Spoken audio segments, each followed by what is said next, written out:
Hi guys, সকালে আমি ঘুগনি বানাইতেছি। আমি এখন একটা মশলা করবো, টমেটো, পেঁয়াজ, রসুন। তারপর কড়াইতে তেল দিছি, তেজপাতা দিমু আর জিরা দিমু। তারপরে একটু বাজমু, বাজিয়ে তারপরে জিরার গুঁড়া, হলুদের গুঁড়া, মরিচের গুঁড়া দিমু, দিয়া বাজিয়া তারপরে মটরটাইন দিমু, দিয়ে একটু বাজমু, বাজিয়া তারপরে জল দিলাইমু।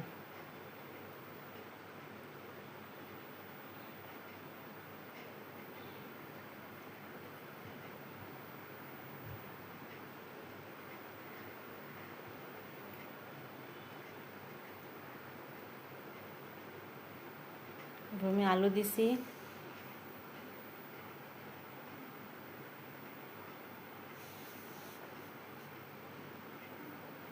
এখন দিয়া দিমু জল, এবার ধনিয়া পাতা, তারপরে কাসুরি মেথি দিয়া নামাইলাম।